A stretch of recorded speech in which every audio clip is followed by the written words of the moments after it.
The second day of AI for Thought presentations commence. Take your seat, judges and participants. Woohoo! Is this seat taken by something other than? We have a small handful of glorious presentations from Bunny Plus, from Patrick Chen. You'll be leading us off. Alpha Vision by Stephen Toddick. Yeah. You're on deck. But yeah, I'd be very good. Okay, ready. Patrick Chen. You would like to go with this thing? Okay. Is there any chance of moving this thing slightly forward? You wanna I want to sit in the middle. Yeah. I mean, you can sit here if you want. And I'll sit somewhere I'm else. just saying there's a nice couch right there.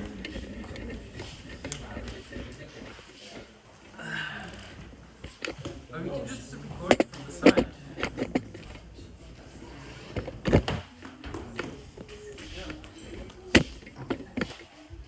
Stephen Patrick would like to. How's this? Okay, so I'm going first. Yes. Okay. Okay, garden paths, you are on deck. Nobody. Hey, did Maisie get the address? Yes, I sent her the address to your I will wait. Wait, she said she's visiting the Garden path? Oh no, on deck. Do you want to go? You guys are going first, right? Or on deck or on, who's going first? I can go. I'll wait for our judge. Okay. Oh, better to have a good angle. I think it's okay. No, you intentionally put it there because Colin wants to sit here. Yeah, but video is more important. Jeremy, you can put it behind the sofa and zoom in. Fine, it's not going to be that much of a zoom. Yeah, that works. Okay. Masz ręce? I stream it. Okej, ciągle tylko sobie jeszcze. Jestem tu na Is it great?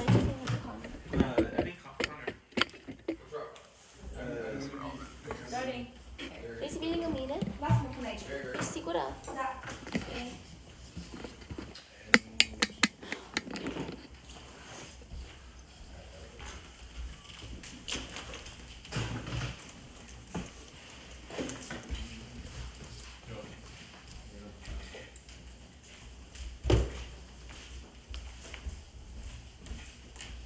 What's the duration of each presentation this time? How many presentations do we have this time? 5. So we can go a lot longer if we want to. And do we get to ask questions? Yeah. I don't think we have to have as hard a car time limit. 4 minutes to present, 2 minutes for questions, and that's. And we'll be slightly flexible, but try to be tight, and you'll get more points for that. Okay. 4 minutes on. Okay. Ready? Awesome. We're ready. Let me turn on the recording.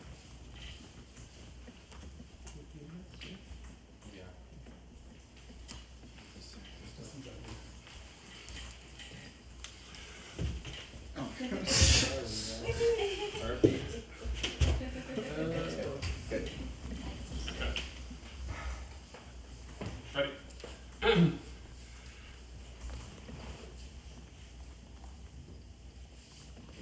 Okay.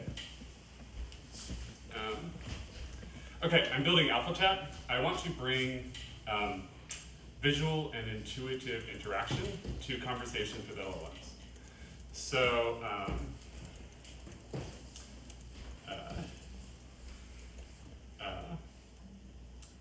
okay, so I use LLMs for learning things and as a sort of personal tutor. I often will copy paste text from papers, books I want to understand, from technical papers, from blog posts. I'll copy it in and ask for a summary or ask for it to rephrase it in a different way. But really all this is sort of a proxy for another process that I really want to run, which is for it to inject that information directly into my brain. In lieu of that, we have other, oops. It's not just his laptop with this. There we go, okay. So in lieu of that, we have humans already communicate and have a lot of great content in visual mediums. There are blog posts with diagrams. Many technical papers have diagrams or images associated with them. textbooks are filled with very like well-drawn depictions of their topics. And none of that is accessible right now with current LLMs, like zero of it. It's quite surprising. And so I want to take a step in the direction of building a framework to add more and more intuitive mediums to the conversations that we can have with LLMs, starting with images, eventually to videos, eventually to interactive media, maybe to graph-like structures, so that we can use the full modality of, the full spectrum of modalities that humans have developed in order to represent and convey information with each other. So yesterday, I wrote the backend for this and was able to ingest the images and diagrams into the backend. Today we have the full interface. It's ready to go. It's a usable product. You can download it and run it. My next steps are deploy it publicly. So, How long would it take you to do that? I was close this afternoon, so maybe like a day or two. Is there anything that you could potentially deploy while other people are giving their demos? I wouldn't bet on it. Okay. There's things like I can deploy in the next 12 hours. Okay. Yeah. But it's like the same thing that's running locally, but on a like on like a domain. So do you want to use it? Yeah. Well, you can. You are betting on it without staking anything, because if you deploy it, then your likelihood of being the winner of the prize goes up. Yeah, I see. So yes, that's or like. Anyways, Okay, that's okay. all. So yes, you are okay. betting on it. Whether yeah. Okay, great. So here we have here's some of the data that it's loaded with. Was that 4 minutes? That's 4 minutes. Okay, well, I'll be quick. Okay, so here's some data. So here's like a recent paper on stable video diffusion, generating video models, where they explain their training process. So what might be some questions that we would want to ask about this paper, if you want to do better understand how generative video models work? What is the main premise, or what is the main conclusion of this paper? I would want to say, can I get a flow chart of, or like just like a state diagram of like what the main, like, what are the main functions that happen in different places, and it's like, how does the data transform over time, and like the user versus model versus blah blah blah. I don't know. I don't actually have the full vocabulary to describe what I'm asking for. For a generative video model. Okay, that's a fair question. Model. So here we go. So it's in the background. It's going through. It's looking through all these papers, including this one, to retrieve the representative images and diagrams, as well as the just writing a chat response to. And you already embedded all these papers in the vector database, or? Yes. Wow, look at all this visual information. Oh wow, wonderful. Great. Okay, so here, front line, we have here's the training process for here's a training process for the model, and then the caption that describes what's happening in this process. And what else do we have? Oh, here's like convolutions that are happening, different layers, it's turning pictures into other representations. You can read about this here. I could let go and try to better understand this aspect of it. And then analysis of vertical representation. So there we go. Okay, this is. I'll ask another question. Tell me about speech decoding with MEG. This is like brain decoding speech from brain activity. It's another paper I loaded in here. Cool. Can I ask a question? Yes. So, or rather, it's more of a clarification point. Yeah.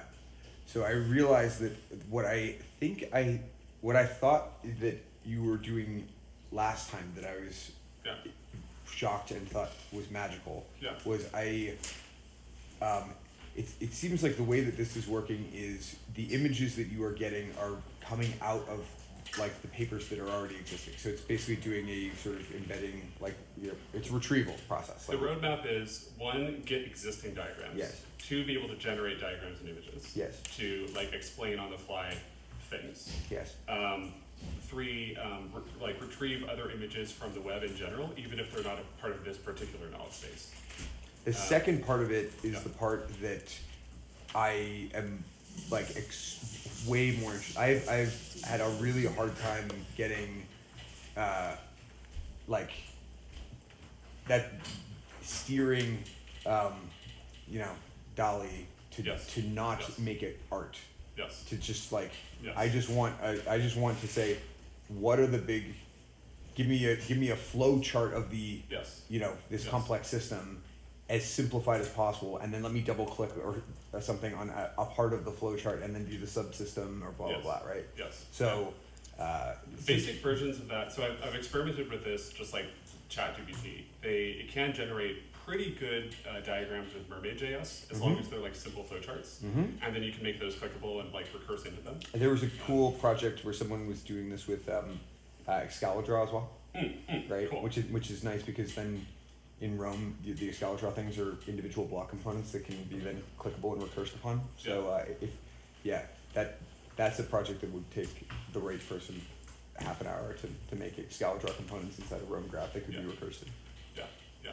I don't know who that. Maybe that person doesn't exist. It would probably take like a few hours. It would probably take a few hours, but It's very doable. It's in the adjacent possible. Yeah. I think there's it's sort of like, depending on the context, what is the proper type of visual information, and that could be generating a diagram, that could be using existing work. It sounds like, just as an idea, because I think the thing that I was imagining you having, Yeah. that I was like, that's magical. Like how could he possibly be doing that? Yeah. I now see the critical path would probably be to have it do a combination of. So like what I really want, the thing when I asked for it was I wanted like a scientific, you know, diagram of a bird's eye, Yeah. and then I wanted to, you know, be relating certain like ideas from optical physics where I can understand the optical physics that are being used in each part of the bird's eye. Yeah. And what I'm realizing here is that if you just have two separate steps of the process, where one is to get a correct mermaid diagram Yes. of the flows that are happening, and basically having an ID for every shape in the mermaid diagram, and then having a correct retrieval of like, there's plenty of places where there's just pictures of birds' eyes, and it's like you just find an appropriate image for, you know, basically replacing the mermaid diagram visual component with the image, and suddenly you can generate any of the kinds of diagrams that I would want for explanatory information. Did you, they didn't show up unfortunately, but the people who were talking about the OLOG paper, have you seen that before? Not in detail. You should check that out. Sweet. Okay. Cool.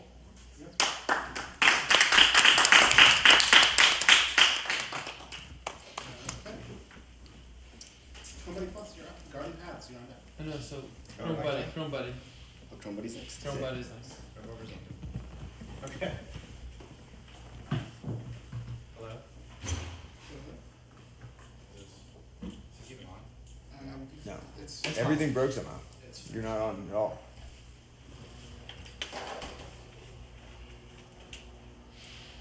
Hello? It's fine. Yeah. Hello?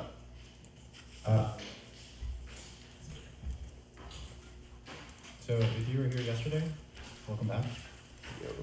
I built Chrome Buddy, and it keeps track of what you're doing to make sure that you stay on task. And I realized this is not exactly a tool for thought. This is a tool for action. So I had to rethink what I was doing. So if you go on Twitter, it tries to tell you to pay attention and go back to work. So I spent a lot of time today just thinking and drawing and not really coding anything. So I'm just going to show some of my drawings. Sweet. This is what I showed yesterday. So time is an immutable append-only log, and what you have when you're browsing or when you're doing anything is you're creating these threads. And sometimes the threads connect, and that's when you're focused, right? This is flow state in green. And then when you're getting distracted, there's little bits and pieces of distraction that maybe are taking you away from flow state. And what you really want to do is close the threads that you have started. And in a previous life, I worked at Facebook and we built recommendation systems. I'm sorry for people who don't use.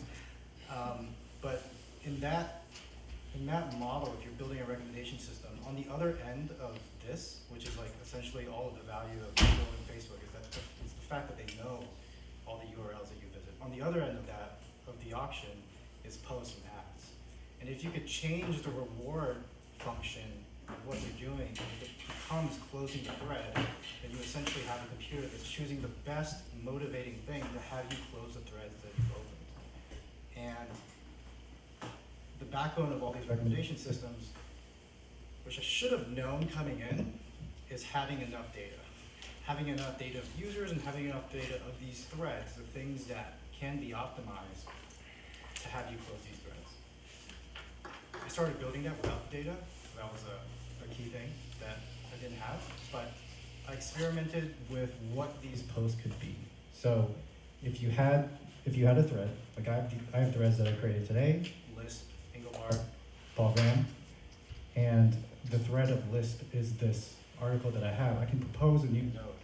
This could be the next visit.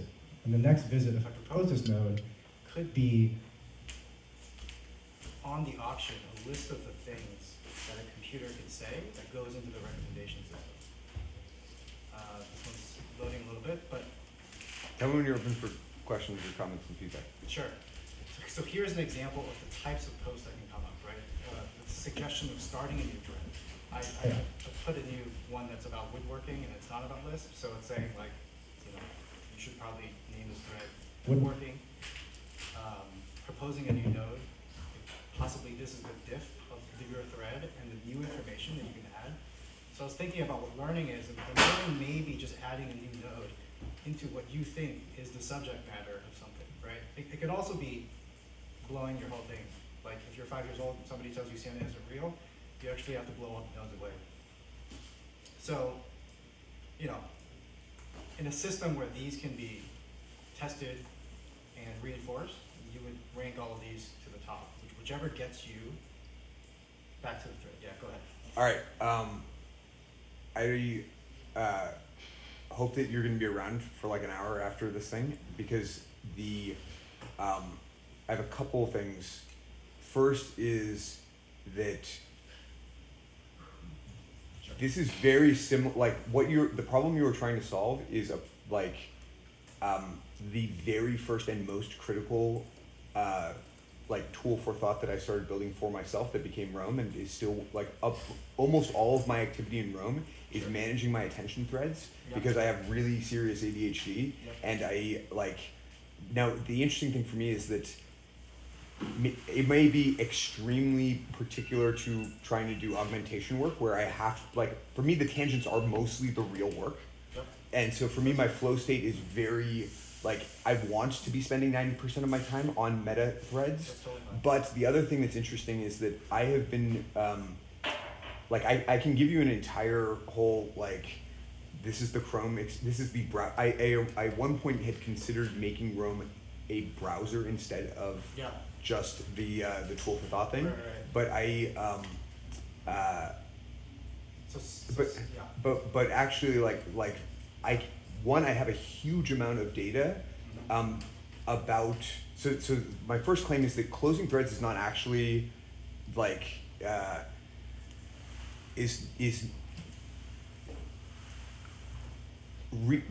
brute forcing attack your own intuition about where your attention is flowing is dangerous. Sure. You may it will be really interesting to figure out what kind you do have in this cybernetic system of the CyberBuddy thing you built before. Right. The really interesting thing will be finding out what actually allows you to redirect your attention, because shaming or attacking yourself for getting distracted is unlikely to succeed, but you might actually be able to figure out what does work.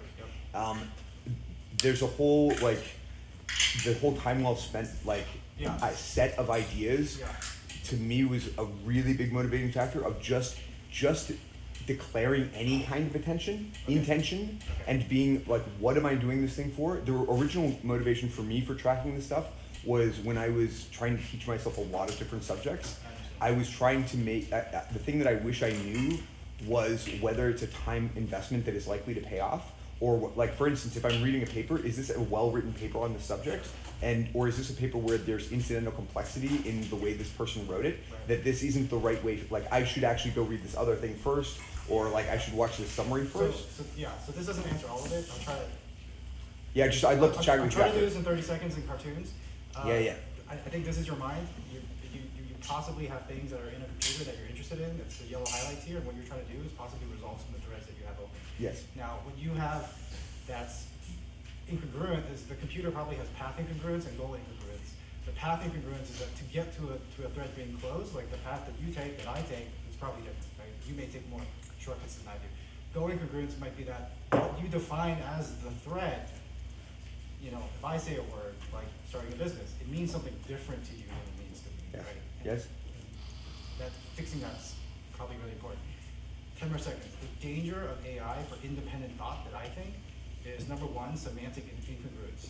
You've seen the Yes. embedding thing about kings and queens, that's in a different space. That is in the average space of all text on the internet, and that's not how you see Yes. the space. Also summarization, if I summarize, I would summarize different than you would summarize. Yes. You have to train your own embedding function for Yes. this to work at all. Yes. Because for your query to hook up with these documents, Not your weights, not your mind. exactly. Reward function incongruence is another one. What I said before, and also hierarchy incongruence. If you've ever seen one of these graphs, they should not be equally spaced. They should not be equally sized. Because in your brain, those clusters are different. Yes. Yeah, the main thing that I think is worth checking is like, or just being at least latently aware is that some things, even when I do daily retrospectives, because like I tag on my day as I'm going throughout my day, things like whether I felt like the activity was like, do I feel like this was good or not? And like, was it emotionally draining or was it like emotionally enriching or something like that? Sure. Or like, was it cognitively draining or was it like, and I've tried to tag these things like subjectively throughout, so I can help you get a ton of data from at least me that's somewhat, it's parsable, but I've never built into Roam any of the sort of like data visualizations of my stuff, and it's something that I've always wanted to do. Yeah. But the other thing that I have an intuition about is that a lot of times things that I thought were distractions, but I was just like, that was where, you know, my attention was getting sucked into, were the most productive things and the best things that I did, like that whole week or that whole It's like month. the Santa isn't real. It actually changes how you think about everything sometimes. Like it's Well, it's more that the things which end up being really valuable in the future, it's sometimes unpredictable what the like actually good use of time is. Right. So if you're trying to just be like aware of your attention flows, Right. and you're really trying to like optimize, it's just a problem of overtraining. Like you can be overly coercive on your attention, and I think, I don't know if you've read Paul Graham's like How to Do Great Work essay, but I think it's just like worth like reading and putting that into your like context model for the generator of the whole space, Yeah. because there is something about like this kind of tool to me is even if it's an information, it's basically giving me a certain like externalized meta awareness of, even if it wasn't doing the redirecting stuff, it's like the awareness is interesting because we're in an like information ecosystem where you've got a DDoS on your attention from people who are adversarially trying to manipulate you to just be like upset about the current events, or like to sell you ads or keep you doing time on site or whatever. And so like just having some sort of like externalized immune system to like help you like have a more have some sort of there's a lot of some sort of armor against attention attacks Right. that are latent in the like, you know, environment. There's something super powerful and like it's crazy to me that we don't have good stuff on this yet, but it's you know, obviously you can take it too far. I think it's going to be on a, like, even for, you should be able to try to take it too far and be like too coercive on your attention. Sure. Like, you should be able to, But right now you can't. you There's- can't there's no even, way you for you can't to take it attention too that. far. Like, you should try to take it too far and then figure out how you can, like, open up your freedom of, like, trusting yourself and going where your attention is. But yeah, like, I don't know, just, I throw as much good problem to solve, fucking great problem to solve. Yeah, I mean, you shouldn't be using the same LLM. Like, I think, like, You are an LLM. I am, like, the way that I think about it is all of my good ideas come from my subconscious. Sure. The prompt thing, like, the thing I have conscious control over is the prompts that I send to my subconscious and the, like, places that I direct my attention to retrain my weights so that my prompt engine, so that I guess what I mean is, like, you should be in charge of building your own attention hacking system. For your ends, for your purposes, for your goals. Yeah, it's interesting. Like, I think the thing that I don't understand on what you're saying right now, or maybe with that particular metaphor, is like, and again, this is my weights are from before there were LLMs all over the place used. So when I was thinking about building a metaphor, I would say is something like, I don't know, like a water sanitation system or something for my, like a personal water filter for the attention flows I've got, or some sort of like clothing basically to like shield myself from the sort of like, I don't know, juicy things that suck up my attention and like cause me to be like, where the hell did my week go? Like I can't believe I spent that much time reading the news, right? And I have personally tried many times to put time limits on certain distracting apps. Never works for me, right? So there's something that is like, I would love if a system was able to work with me to figure out how I actually could do that. Yeah. Like, and if prompting me to breathe or prompting me to like ask like, what do I care about today? Or like, at like, you know, or even just asking me to be like, what was really valuable about the last hour? Like take 1 minute to write down what you learned while you were reading Twitter. Anyways, but like, but I don't understand for you where LLMs come into.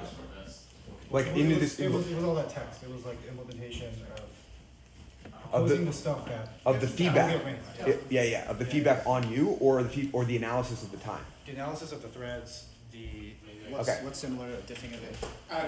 Yeah, I think I don't even understand how I would use that tool to address that problem. But I agree with you that, I don't know, it seems like a rich vein. I think I just don't have the mental model of like, I don't see how to use the LLM to do the analysis of the threads. Right. But I trust you that there might be something good there. I don't know. I want to talk about it more.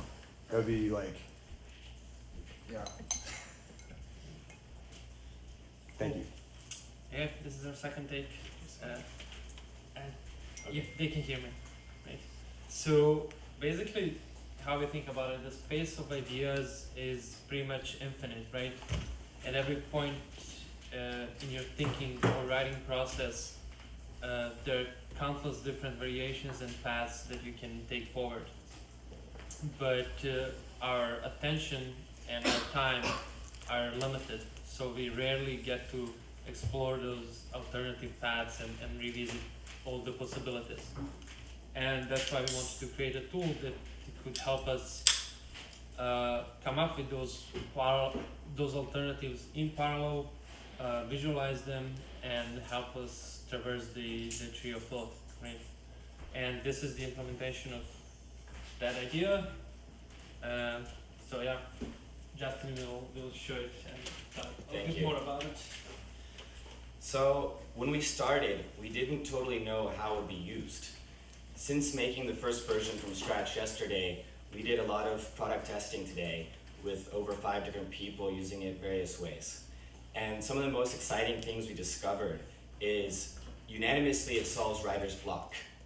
The auto-suggested, AI-generated paths, these kind of future versions of the story that finish your sentences, they're optional. You can stay in a state of flow just writing, or you can click through them very quickly.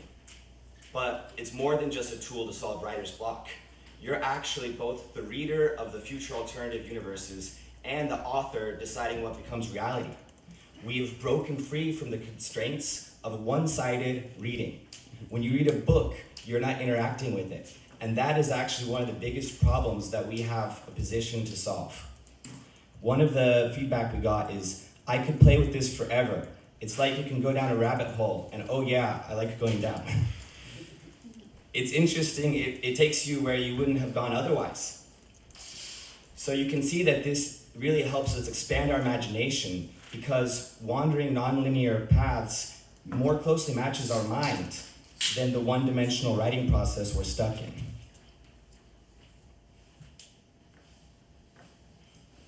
Here is an example where we put in the context, the style, we save that, go to the garden view, and start typing. So Nice. I typed, you have a question? Oh, I just said nice. Thanks. She started to suspect her own mom could be the murderer because Nice. her mother had a tendency to collect unusual weapons and a dark sense of humor. She'd found a stash of unusual items hidden in the attic. Of the way she was always giggling inappropriate times during the investigation. So anyone want to vote? 1, 2, or 3? All right, we'll just go with 1. And you space and start typing your next. Nice. If you wanted to, if you're kind of having writer's block or you're just having fun with the game, you can just keep clicking through these options. And it's kind of a, choose your own adventure story that's personalized to you, because you chose the context, the style, and at any time you can write here. What happens if you start writing right now? It starts updating the suggestions. Oh, interesting. So every time we press space, these suggestions are dynamically updated. They automatically complete the sentence. So, can I give a feedback point? Like, I used to, my favorite game from when I was like 8 years old was this single player choose your own adventure like RPG game that had dice, and I would read all these choose your own adventure books as well, and eventually I started writing. I finished the game and I just started writing more parts of it, but I found, I was cheating, even though I'm just playing against myself, but I would sometimes like hold my space and then go to the other and like peer a little bit down a tree and then like walk backwards to it. The thing that's interesting about, if you were to imagine this not for just fiction, but to think about it for exploring an idea space, the thing that, because this workflow isn't that dissimilar from the workflow that I use for like all of the design decisions I make, all the technical decisions that I make, all of the basically all of the thinking that I do. What I will often find is that when I'm exploring the state space of what, I'll just, as a slight tangent, there's an idea called the double diamond design principle, which is I think a really nice abstraction over the problem of invention, where you first generate a huge number of options of what is the right way to describe the problem you want to solve, or what are all the possible problems that you could solve. Then you select from that, you basically expand in the sort of brainstorming sense, you narrow down to the problem definition of what you want, and then you expand, you see what are all the ways we could solve that problem, and then you choose the one that actually works the best. But I find that for me especially, often what I want to do that it would not be hard to make it possible here is, the question I have, could I go a few steps down the tree and then be like, actually I don't can I backtrack a little bit? And then can I go forward and then backwards and then forward again and then backwards again, like halfway back, and then and I think that if you're actually trying to explore the state space, the thing that you need to do is be able to move further into the graph without changing the graph that you didn't explore, or that like basically like navigation through the graph could be essentially immutable. So the question I have is like, when I want to write the next sentence, why can't I just click a button of like fourth option, and or like generate 3 more options for the next We sentence want or to 6 add more that things? actually. That was one of the features that we slated for today. And Conrad will conclude for us. We made the UI improvements based on like user feedback and discussions with Connor, and feel free to visit it at gardenpaths.vercel.app and play around with it and try it yourself. Yeah, that's it. But yeah, there are many features that we kind of came up with, it just that we didn't have time. Yeah, of course. Cool. But yeah. Thank you. Thank you.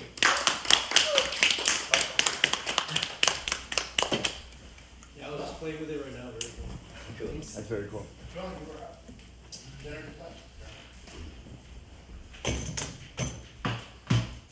Hold on.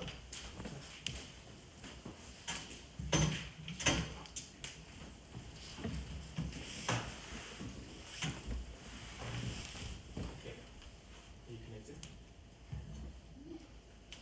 I've been the person that's doing the wiggles, so maybe, there you go. Cool.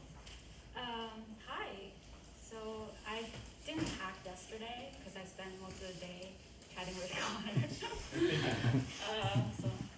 So we hacked on this project called Dwell, which is something I was so interested in for like majority of this year as well as last year. I've been spending considerable amount of time doing thinkings around this and going to cults of various sorts. So this is Dwell. It's a reinforcement journal for human alignment to uncover and update your system prompts. I fucking love that. Okay, so the problem is, who here have problems in life? Great. Well, I was gonna cheer if nobody has problems ever. But people's values drive their actions, and it's in my fundamental belief that we affect changes in the world. And I think it's a positive belief. I think everyone should consider holding it because you can actually make things happen with this belief. The problem is that most people don't know their values, and so they don't know what they should do. As an example, yesterday I was like, oh, what should I work on? That's obviously not the right question to ask. As well as the fact that most people confuse stories with facts. So they don't have beliefs that actually serve them. So we wanna. So I can illustrate this as an example. So can someone give me a belief that you think is no longer serving you? If not, I'll give you. Someone saying something. We're trying to do live demos. That's tough. You can't And you just broke everybody's brain. Maybe you can make it general. Like, Okay, what is so we have an example here. Yeah, we're just trying to do live. Yeah, so I say, so some people say I'm not loved. I'm also not brave enough to go out and meet people, and I don't feel loved, right? And so that's a story. So so I want to tell the difference between a story and a fact. And this is a landmark principle, by the way. Were you also in that? The user says nobody wants to date me. That's as a problem. And the assistant will say, this is a story. What is a concrete fact? And then the user say, I went on 2 dates. And then that is a concrete fact, right? Nice. And so what happened after? Well, the conversation fizzled out, the user says. But this is a story. What does fizzled out mean? Can you like ground the word fizzled out in like concretely what happened? And okay, we just did not chat after the date. That is a fact. That you did not chat after the date, that was a fact. It seems like you want to chat with him. So did you reach out? The user says no. Okay, so do you just go around your life wanting other people to do what you want them to do? The user says no. And the assistant says, one concrete action is to reach out to him and say how you feel. You value love, right? And so this is grounded in the values. That's what a person who values love would do. And so obviously offer concrete action steps, such as this one. I'm now wondering how much of what I thought was rationalist culture that was useful was just landmark stuff that has had propagated. If you wanna Like read I about love, landmark, that's just so you like the backstory thing is so fucking So, good. this we're gonna show, like, not to preview the demo, but this works. Yeah, this works. So this is Can I talk to it? the prompt. Yes. This is some of the training examples that This we is one of the offer. prompts. Yeah, Yeah. we'll show. Sick. Yeah. This is live. Okay. Yes, give me like 5 minutes afterwards before deploy. Okay, so the goal here is we want to bring unknown into known. And we want to help people know their values through their actions and journal. Yes. Journal in this case, because we need data. And then in awareness, in the light, we want to ask users to confirm if their values make sense. So this is bringing into the conscious mind. When new actions occur, so the user obviously is going to input more journals the next day, etc. When new actions occur, that makes the journal believe that the actions is implying that the actions doesn't align with their current existing value. So we make them aware. So we make them aware when their actions of like what they did does not align with what we think their value is. And so when users want help, we help them with concrete actions that aligns with their values, i.e. add the concrete actions onto the to-do list, for example. And we help them, so this is kind of like a repeat of what I just said. So Sean will kind of I don't know if you back want to this like up jump by to a demo, research. but okay, we basically one part of designing the system is also trying to ground it in research that is just not made up by us. So there's apparently 50 years of research on human values. This was the first one that seemed kind of reasonable, the Brokeach Value Survey.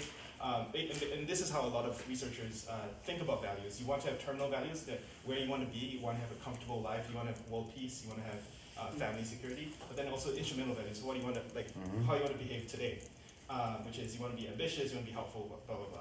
And there's other universal theories of values. So we want to make the value system hot swappable, and then we want to make the AI systems sort of configurable as well. And the idea is that, and this is what we've implemented, which is the structured AI systems for implementing any system of values that you want. And then something I also think about a lot is Hell yeah. principles. Values are principles. I don't really make the distinction. You can play the thing. Just mute the audio. And something I'm very inspired by is Brett Victor, who has this sort of principle of fast feedback. You want fast feedback to be able to tune the hyperparameters of, let's say you're designing a Mario game. You want to be able to tune the hyperparameters like he's about to show right now in your code. So you can do this in code. You can sort of tweak it until adjust it until you just get exactly the right balance level hyperparameter for you to successfully go into the whole as you're designing. But how does that look like for your personal constitution? That's something that we're exploring as well. So the Anthropic has a concept of a top-down, dictated to you, pre-trained constitution that is set in the language model. But what we're tackling is the personal bottom-up, evolving constitution that you figure out as you go along. Are you familiar with any of Joe Edelman's work? I'll send you some stuff. But he's a designer who's friends with Brett, has worked with Brett, and he runs a school in Berlin around basically value-centric design, and has a bunch of exercises for helping people get clarity on their values, and a bunch of interactive exercises for helping people elicit their concrete values and figuring out how to embody them. But he's particularly been trying to teach designers how to do that for making values aligned products. And basically how do you set metrics that aren't just time on site, but does this help the user live in accordance with their values? Which is really cool stuff. So we maybe Cole reinvented some things that he already thought of. So this is the RLEIF diagram, and this is the RJL whatever F diagram that we have, and this is the system that we're going to demo. So I'll go to a demo. So let me make this smaller. I always bring that up as things you might mine, because he's never turned those into commercial software products, but they might give you patterns that are worth trying to turn into scalable things. The thing about LLMs is that I can code that. Yeah, exactly. I can write that and code that in code, and then make it swappable system. If you don't like this one, I'll just switch to the next one. As long as you're willing to do the data, it takes some work to write the training example you have of making a super aggressive, like, you know, Yeah. you have to know that you have to know that you want the aggressive landmark coach to tell you. If like, someone wants to help with a live demo, just think of a situation that you want help with, and then we'll run it through. Yeah, so basically, so this was my journal entry from yesterday. Basically, to save you the spare of reading it, I came to this hackathon. I spent considerable amount of time chatting with Connor. Very excited about the idea. I pitched an idea as well. Some people came up to me saying they want to work with me, but they don't know things like React. So I feel like I don't really want to work with people that involve a lot of pair programming. And so I told them no, and I got drawn by other ideas and other things. And I'm so excited. I was so excited to see Jeremy and a lot of my friends in this house, and so that also brings me a lot of joy personally. So that's what I wrote down in my journal yesterday. And so so we ran the system on her journal from yesterday, and this Yo! So now she's gonna Oh my god! So that was yesterday's journal entry. Now we're gonna update it with a fake entry from today. Everyone just wants to read your journal entries. Dude, I just want to read the structured data that you extracted from your journal entry. Is really what I want to read. We're gonna update it. So now we want to add new values just to show this incongruence with your personal beliefs. Oh my god. So basically what's happening today right now is I actually had an event earlier that I had to cancel because I'm ditching my friends, hanging out with my friends to hack on a price that made about 50K values, and I'm just a non-profit founder who's financially poor engineer who just wants some GPUs, right? And so I just ran this before. It's still running. It takes about a minute. It's quite slow. But so this is, by the way, the values that derived from the last journal entry. And then we also have the system prompt here be available for users to edit as well. And so this is the updated values based on today's journal entry. Financial stability Yo, let's go! These are the changes. Oh my god! Okay, and so this is Oh my god! for things. Okay. Oh my Okay. god, And that's then- fucking amazing. That is fucking amazing. So all the facts about the user and the values that we've derived are stored, and you can now use this. You can now switch to the chat system where you can develop. You can chat with your values. You can chat with the bot that knows your values and yours. Yes. Holy shit. So this is a chat system. So I'm actually so one of the things that I complain about is I'm terrible at programming, or I'm a dancer. I'm a terrible dancer. I grew up in a very poor country, in a very poor household, and I've always wanted to be dance. My mom told me I can't do dance, I have to learn engineering. And so I have this belief that now that as an adult, I am learning dance so late that I will never be a good dancer. So that's kind of a sad life story that I feel like I'm a terrible dancer. And so that it says that this is a story, so it's deciding between a fact and a story. And what is a concrete fact that led you to believe you're a terrible dancer? Well, I'm already in my 30s and still haven't performed ballet. And then it says, this is a fact. It is. So it's like sort of implementing that system that we got from Landmark. Yeah. And so you haven't performed ballet in your 30s, but how does this lead you to believe you're a terrible dancer? So it's pointing out logical flaws that may be helpful in you thinking in believing that this belief that's not serving you. Is the ballet the only form of dance? So it's trying to get me to brainstorm other forms of dance. Well, I said no, but when I go to dance class, I see other people dance better than me, and they're only teenagers. It says it's a story. You're comparing yourself to others, which is subjective and not a concrete fact. A fact would be something like I attended a dance class and noticed some moves were challenging for me to execute. Remember, everyone learns at their own pace. You might be comparing your chapter 1 to someone else's chapter 20. So what specific dance moves or sequences do you find challenging? So it's constantly asking concrete facts that it's trying to understand. Well, I say ballet specifically, my legs are really weak, and keeping balance is so difficult for me. And it says this is a fact. You find it challenging to keep balance, and you feel like your legs is weak. Now, what can you do about this? You value capability and ambition, right? What would someone who values these things do in this situation? So I also implemented a button called Lucky Perspectives. So this tool is called Lucky Perspectives because I really think that luck can be made, and it's made by changing mindsets. And so this is what this tool provides. And so we have a story, which is I'm a terrible dancer because I see teenagers dance better than me. fact is, in my 30s, I haven't performed ballet yet, and find keeping balance and strengthening my legs is challenging. Noticing that the fact is not emotional. And then it offered me 3 new perspectives for me to try out. Based on values Hell that you yeah. derived. Have either of you heard of Byron Katie's The Work? Yes. Yeah. Because that's a really, like, in terms of algorithms of thought that I've run myself, like, I've generally been on the hunt for. Also, Jeremy, like, I feel like I gave a no, it's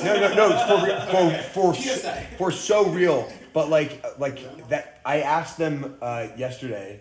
All right, if Okay, both The Work and Landmark are good fucking. trumpet fully general belief destroyers, fully general, and so be careful. Because Yeah. Super dangerous. Super dangerous. They Super do not dangerous. discriminate. Which is why it's nice, but like, there is alpha in dangerous knowledge, and you must be aware of the risk going into it. And there is safety risk in deploying these things at live, but it is really good to like. There's power and mineable things there. But yes, fully. That is a great way of. That's a good term. Fully general belief. Something we emphasize in design is that's like really good. That's AI, a good, AI good, drafted, but super human good. edited. Like you at every single step, you can edit your own sort of prompts. It is really important to like understand what he's saying about the risks of the capabilities that you have for helping people. Yeah. You can help people destructively erase major parts of their system prompt. If you do this, like doing this well increases the potential upside, but also dramatically produces the possibility for potential downside. No like, one cult should have all that power. yeah, it is sort of like the open AI equals open nukes risk. Like there is a danger of, but Jeremy, I had particularly asked how could I train, like how could I make a system prompt so that interacting with ChatGPT had like a version of ChatGPT that had gone through the Landmark forum was I invited this particularly. Yeah. So yeah, thank you. Dude. Oh my god. Is this open source? Yo, that was fucking sick. We can also do a live demo. We can also deploy it. Yeah. Is this open source? Yes. Well, the source is up. I don't know if we put a license on it. We can put a license. Oh, that's good. That's nice. Yeah. What Close is to this it. like video game-esque? It's value transparent system? source. Just open source everything. It's transparent. Using Don't your- open source it. That's too Using dangerous. your journal to advance your How? values and like having a score system. They're fully general belief destroyers. He's right. We should. It's actually a thing that's worth thinking about. Okay. So I'm representing Generative Web. Amy and Pavan also contributed. Unfortunately, could not be here, but their contributions are worthy. The major diff is we are pending review in the extension store. Yo! We will be public hopefully in a few days for the entire world to basically regenerate the web with whatever prompt that they have in mind. So in case you didn't see our demo yesterday, I'll walk you through how it works. Basically, it lets you go to an arbitrary web page. So in this case, this is our very own Connor White Sullivan's interview. You can basically open our extension and describe how you'd like the web page to be modified. In this case, append to the paragraph a high quality, relevant, and esoteric book recommendation. What this app will do is it will go through every paragraph and heading tags. So I guess we have a super simple rewrite text function that just selects all of the paragraph and heading tags on the page. And we're going to rewrite this text with a call to OpenAI that is augmented by the prompt that was given by the user. And so, in the case of this interview, now we can see, original. You've been working on Rome, or at least the concept of Rome, for quite a long time now. What inspired you to start building this tool in the first place? This paragraph was replaced by, you've been working on Rome, or at least the concept of Rome, for quite a long time now. What inspired you to start building this tool in the first place? Originally, I highly recommend exploring the symbolic species, the coevolution of language in the brain, by Terence Deacon, a profound journey into the enigmatic origins of the evolution of human language and cognition. And he goes on to give an answer on his genuine interest, and he recommends the Black Swan, and his, one here says, oh, we could bubble up the best ideas, and we should dive into the opposite. And you can see that this is now like a book recommendation infused version of the webpage. So a similar story. Also, for context for other people, like a bunch of the books, you showed me this yesterday, Yeah. and that was a major update for me on the power of this thing, because they were good recommendations, and some of them were like books that I haven't read that I now want to read, and I was like, what the fuck, like that actually, So- it changed my understanding of that Yeah, as a great tool for options that. actually. You could have picked any prompt as well, so you can improve it. Basically, so this is something I wrote in 2020. What I've been thinking about. It's just a long list of things that I've been thinking about. Ubiquitous integrated information retrieval, the future and creation of true religions, auto labeling systems that create their own training data sets, systematizing creativity, the relative safety of pathways to downloads, classic stuff. But what I can do is actually, with a prompt, ask for high quality, esoteric, in this case, paper recommendations. So this is the exact same document, but now it says, abstraction in ML, philosophy, platform, etc. It has long fascinated scholars across various disciplines. And it recommends that I read the highly acclaimed paper, Unfolding the Layers of Abstraction, Unraveling the Ineffable by renowned philosopher, Dr. A. von Esoterica. Is that a real? No, actually, so this Is that a hallucinated book? Sounds like a good That's paper. Dr. Avon Esoterica does not sound like a real name, but like also. Yeah. It sounds like a good I should paper. have used G4. This was 3.5. If I actually used 4, possibly this would have been better. That's- It's just I mean, very it's so funny. expensive on big pages, Just haven't read the paper. Yeah, plausibly. Oh, you could have it read the book. Book reference. Like he's got the book writing system. Maybe it's had its own book. So yeah, abstraction is a fundamental concept. So this is the same, but with the book recommendation prompt. So I highly recommend immersing yourself in the brilliant leaves your book title, Yeah. Lecture Bach, and Internal Golden Good book. Age. And in the face of abstraction, that's a pretty reasonable recommendation. Yeah. It's not a fake recommendation. So basically the idea is decide on a general prompt to modify any web page that you visit. If you guys would like to sort of try out. Wait, so I'm happy to take requests. The way that the extension works is it is.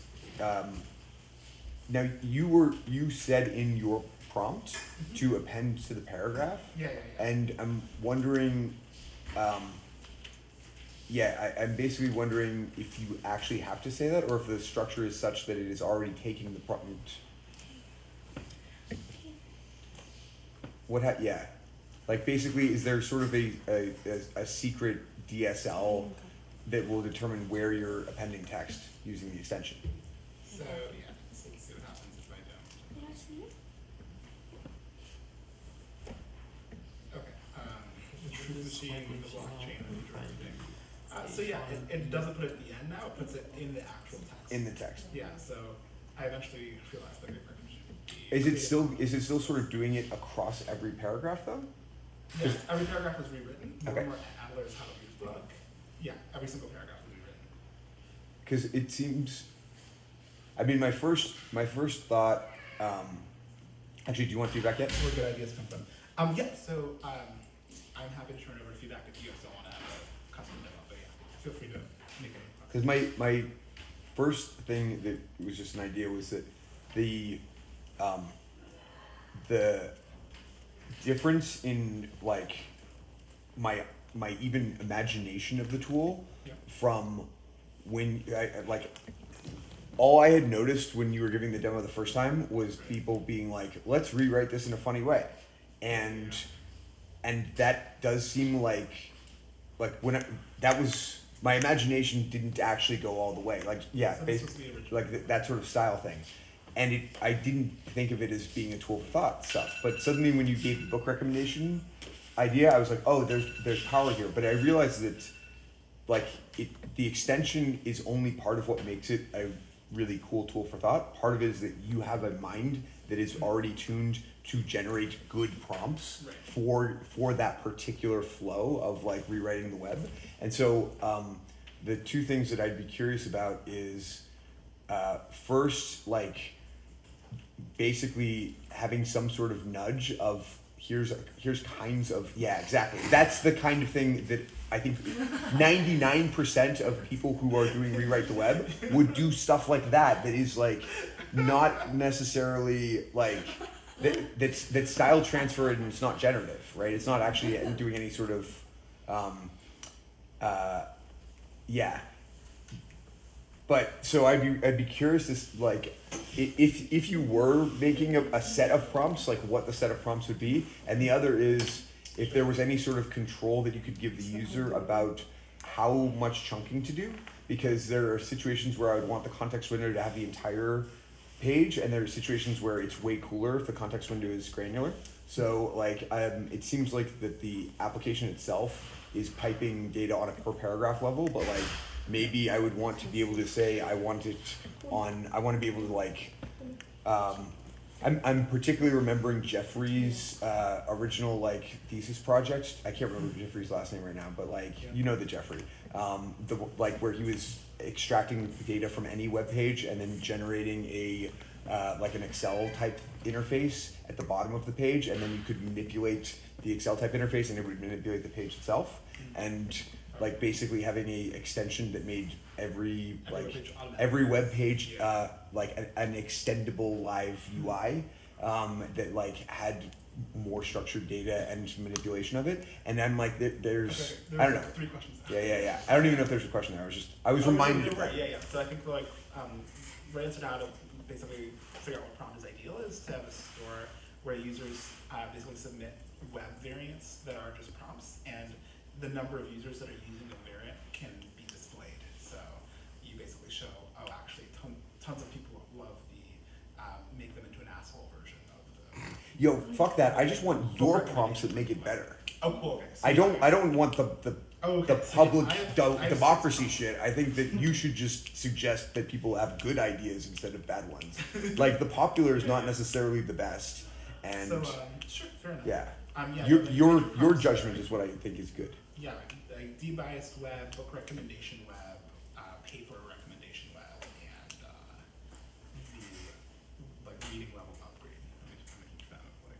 Yeah, and like expanding and contrasting also seems kind of possible. Oh, no, the too. contradictory web. So basically, what's the best counter argument to recommend? That's cool. But yeah, Jennifer. Thank you.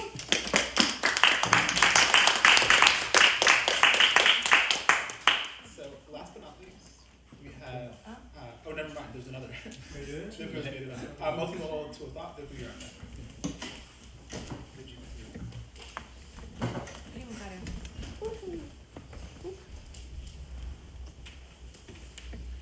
Hello? Is there a charger here? There's one there. Oh, thanks. Okay, so, is this on?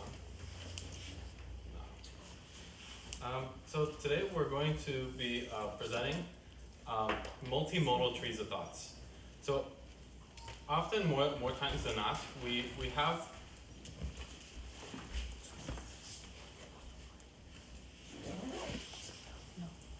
it's quite difficult exploring like ideas in a multimodal space. And when Tree of Thoughts, the paper first came out, I was one of the first people to actually implement it. And essentially, to implement it, you would essentially have to, you have an idea, then you evaluate that idea.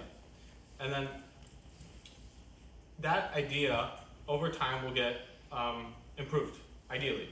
And